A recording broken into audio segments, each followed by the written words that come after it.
Uh, Hi, all of you. Hope you guys are doing fine. So, let us talk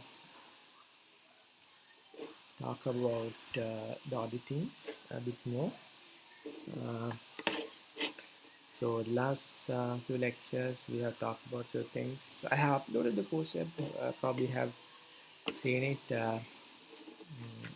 So, first thing is that there's announcement section. So, please find any new announcements here. And there's a student forum, right? So you guys, if you have any questions, you can post it here, right? You guys know how to deal with this. I'm not going to explain anything. If there are questions, please post it there so I'll be able to look at it. And then that's the Slack. I hope that you all have registered at this point. So in the Slack, there will be a channel for information assurance and auditing. So here you will be able to there are 14 of you already, so maybe all you have registered. uh, and so we are going to do all these discussions here. It will be faster so I can share things, so please do check this one more regularly.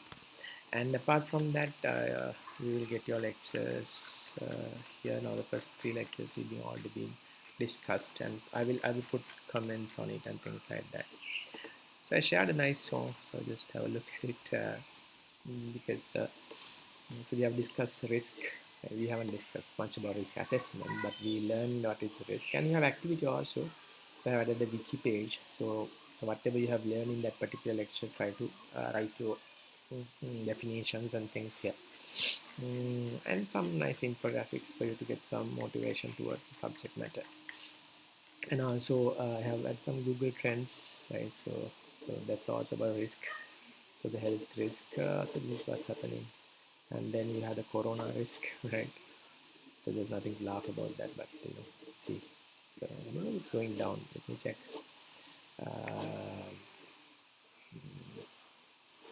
So we go to Google Trends. Not trends, it should be trends. Okay, go here. See, corona risk maybe it's going down, but corona is not going down. Soon, yeah, soon. Search corona or COVID. No, it's not COVID. COVID. Corona.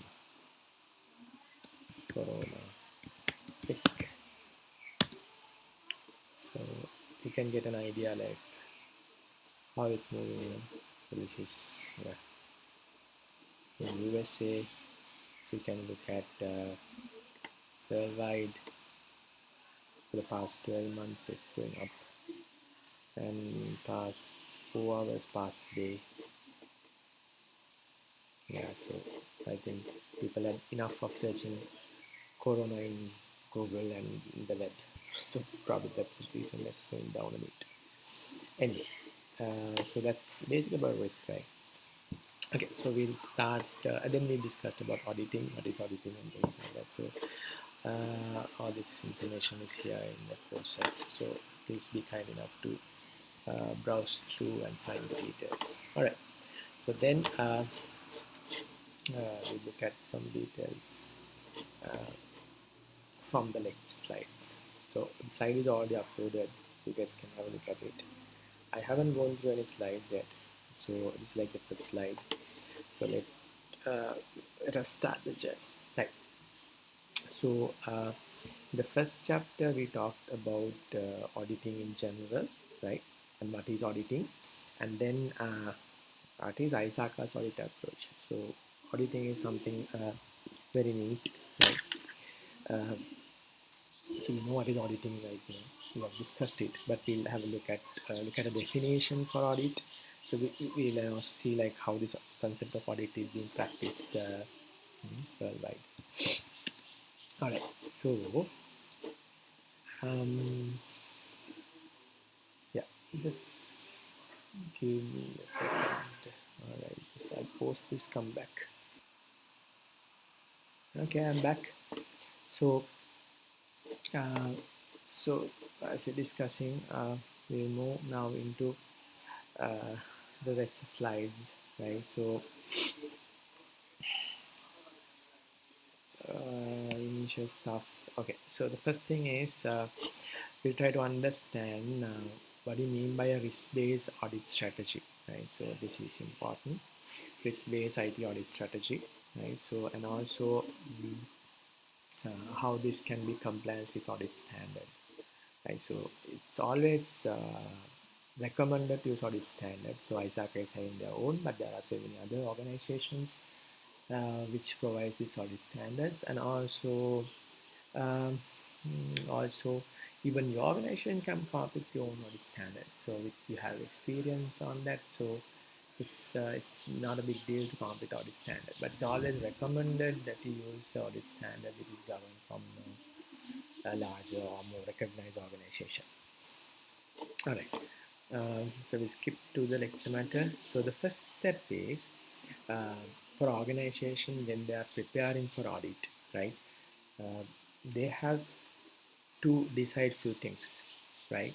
Uh, the first one is that you need to prepare this thing called audit charter, right? So audit charter is sort of engagement letter which explains all about the responsibilities, objectives, and how this process will happen and everything. So it's called engagement letter, and it gives the full authority for a team to continue an audit. So if you don't have this charter, even it can be illegal at point to conduct the audit.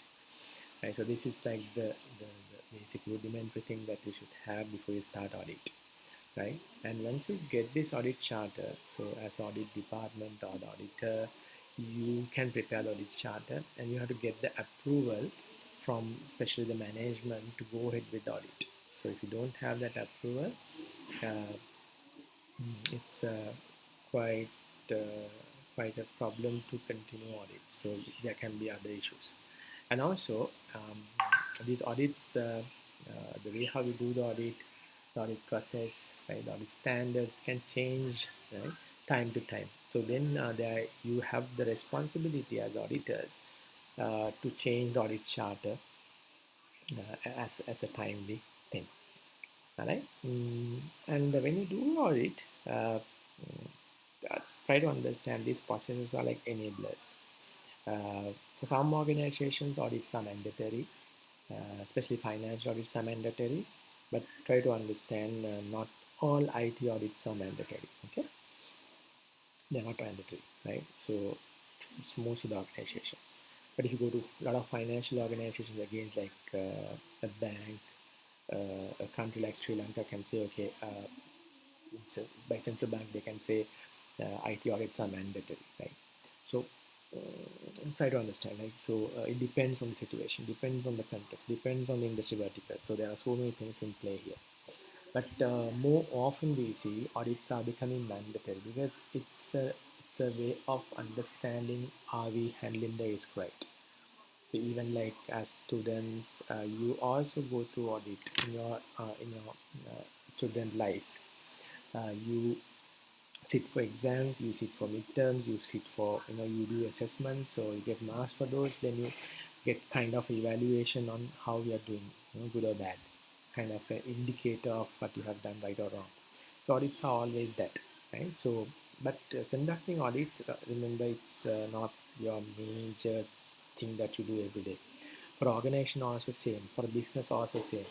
It's something, somewhat of additional thing that you do. So remember, audit comes always the cost, so you have to calculate it, and also you don't have a lot of resources, to do audit every day. So it's like an additional function than a business function. So there are limited number of auditors. Maintenance is, you have to maintenance of their technical competence, so they should know what's happening around. And also you have to assign people, so as auditors, auditees, so both sides. So it's not an easy task. So as auditing department or auditor, you have to manage your resources well. So if you don't manage your resources well, you will end up in an audit failure, so that's something really bad. So as auditors, you're going to find out the improvement points, but what will end up happening is you're failing the audit and you're failing the whole organization. So you have to be very careful as auditor how you deal with it. All right, moving on. And then when you do planning, so anything you have to start with a plan. You say you plan the work and you work out the plan. So that's the strategy, right? So you have to plan to continue whatever you do. So audits are also same. It's like a project. It's another project that you do. So you have to have short-term planning and long-term planning, right? So you have a short-term as well as long-term planning. And you have to do individual audit planning and also understand the overall environment. So those are the things that you do in a plan, and there are so many things to consider. Control issues, say we learned actually in risky sort of a vulnerability, or like sorry, it's more of a threat for a vulnerability, the possibility of a threat for a vulnerability. So you have to remove your vulnerability. So we discussed that. And the easiest option to do that would be to deal with controls. So that's a common thing. So you have to handle your controls as auditors. Changing technology. So things are changing every day. So auditors need to learn about it. So now after so work from home, so auditor should understand so what can go wrong, right? So there can be a lot of information security related things coming up, popping up. It's very relevant to us, right?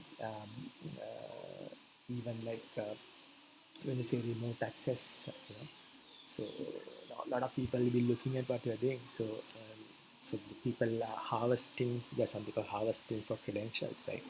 So probably I've seen somewhere like so harvesting for credentials. So this is happening right now when you do remote access, right? Credential harvesting, right? See, there's article, yeah. Credential harvesting more than just phishing. So yeah, so this can be linked with corona or maybe you can see. Yeah, see this 10 days back, cyber criminals target healthcare professionals. So you can read it. I'll add this link to our Slack. You know, so you'll find it in our Slack. Yep, yeah, that's the first time that I'm using Java. All right, so let's see the articles. So read it. Uh, see the technology. It's good, no?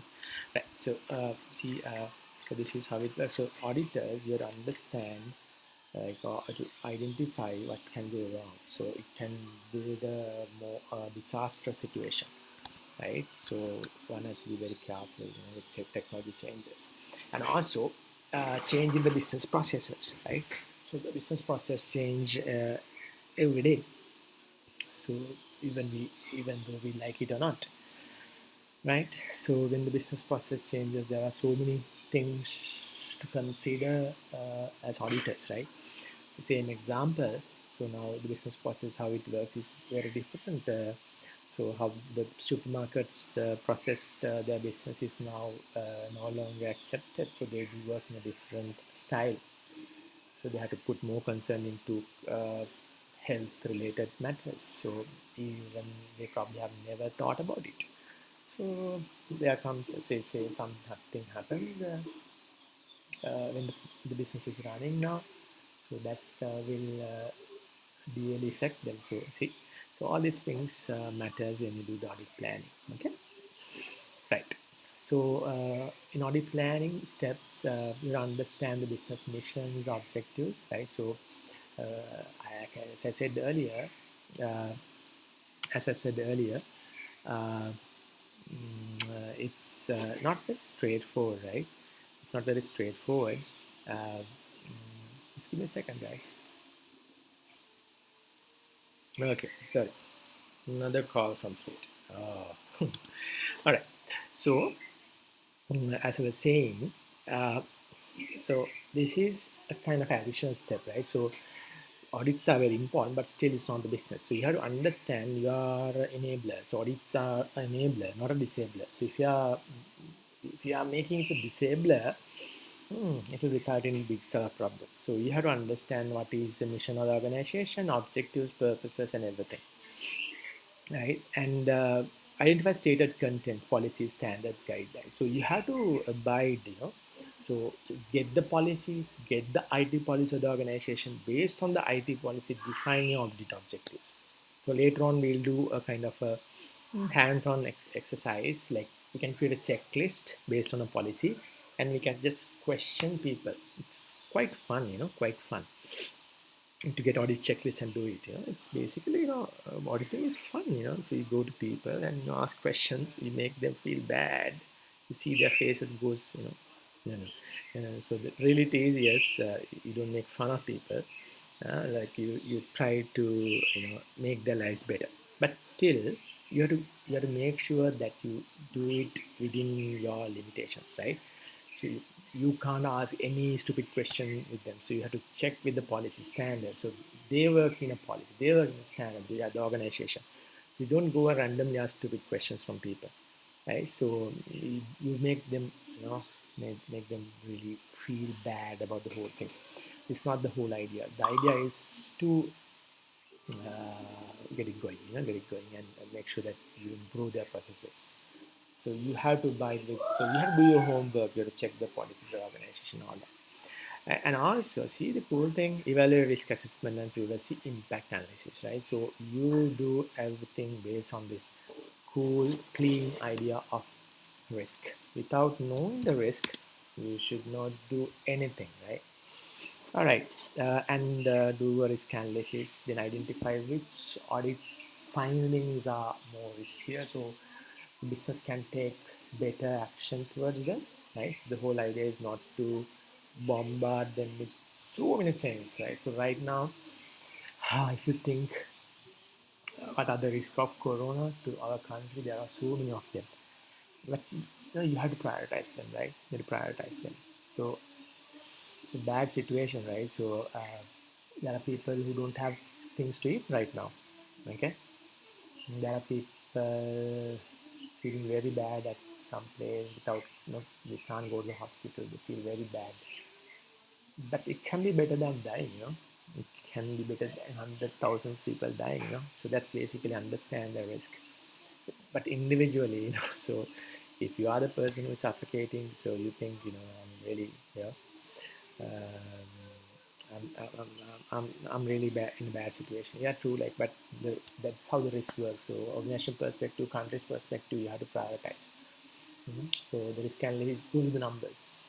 So the very cool example for this is uh, the flight coming towards. Say, if you remember the World Trade Center incident, right?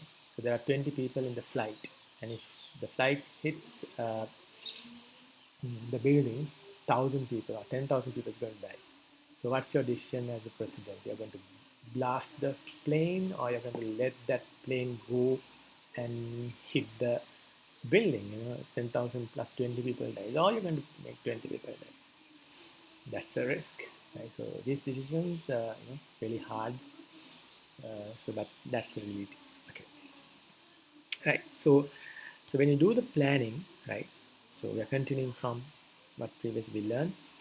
You have to do an internal control review. You have to do an internal control review and set the audit scope. Very important in the scope, right? Uh, for anything that you do, you have a scope. You don't go out of scope. You can't go out of scope. You have to be in scope. So if you do the audit, say you are familiar with the university, right? So in the university, right? So if you do the scope for academics, so that's your scope. You don't go and start asking questions from students. Of course, there is a possibility of asking questions from students about the academics, not the other way around, right? So and also you have to know your limitations. So that's all within your scope. And also objective, why you are doing that. Your objective is to improve some one particular aspect of the university, the academics. You should not ask stupid questions, so that can really harm the whole process. But remember, when you do the audits, you find a lot of issues, limitations. You can find so many new things, right? So you're reporting most of them. You don't hide anything, but you have to be very careful how not to say give your opinions. Like you should never give your opinions as auditors. It's not your duty. Opinions anyway is not an important thing, but still that's for the decision makers. You provide the facts, you know, you provide what's really happening. If they even they are, you should not give opinions, right? All right, and then you have to have audit approach and audit strategy, right? So, say anything, anyone who's doing anything, like you should do that or you should start that without a proper strategy, right? You have to have a strategy, right? An approach. So, this one we use normally the risk-based approach. You calculate the risk and you identify the risk values and then you prioritize. So that's your audit strategy. So don't think too much. So that's your strategy, right? All right. So we move on. Right. So now remember, see, I'm not doing this as a one go like this to cover this lecture like 5 hours. So what I'm doing is I'm doing like chunks of videos, like probably half an hour, 1 hour max. Then I'm going to break it apart. I'm going to upload to YouTube and Radioscope and Microsoft Stream. So you have so many options. See, it's now it's only 21 minutes yet. Yeah, yeah. So 30 minutes I will stop it. Uh, and then you can get these small clips and you can watch them, right? Uh, yeah. So, but if you want to watch it as a one go, so you can get the playlist or videos you can watch them. Right? All right. And then laws and regulations for audit planning. So remember, audit is something which result in how to say some fraudulent activity. So of course there can be laws related to this. So financially there's a law of this, right? So if you don't do audits, if you don't find audit findings, if you don't report audit findings in land revenue or any some other related organizations, you cannot proceed as a business. So that's basically the regulatory requirements, you know. So so these things matters and these things will be in play. So you have to adhere to them, right? So yeah, so you have to look at this establishment, organization responsibilities, related regulatory requirements, right? Yeah. So steps to determine compliance with external requirements. So you have to look at the compliance. Compliance is whether you are aligning with the given standard, right? So you have to look at the external requirements, right? So is there any requirements from the central bank regarding this audit? And is there any document related to this particular types of audits? So we have to stop and how to do it and things like that. Access whether management IS functions have considered the relevant external requirements. So whether uh, these requirements been fulfilled within the organization, right? So all these things should be concerned, and also review of internal IS department documents. So that's also should be available. All right. Right. Now, okay. So to do this, right? So this ISACA, so for CISA, like you get this lot of ISACA stuff, right?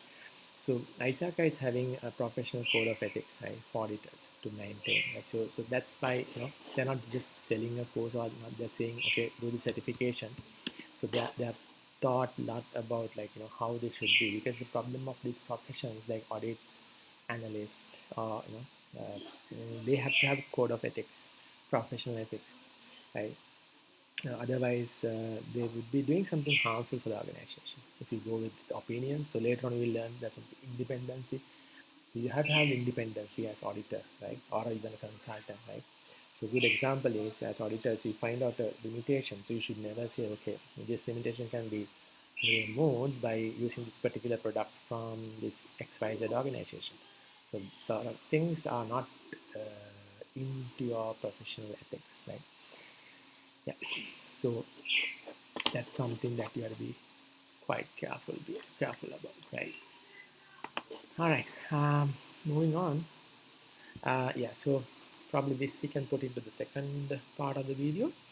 But I will start with this. Like so, ISACA is having given a set of standards, guidelines, and procedures to conduct this audit framework, right? So basically, a standard is set of best practices. Guideline is more of what to do, and procedures like how to do. So we'll discuss about this thing in the next video. So guys, I'm going to upload this to YouTube as well. So make sure that you go to my channel and subscribe it. I'm doing a bit of marketing here as well. So yeah, so fine. So then we'll stop for the moment and I'll come back with the other video. All right.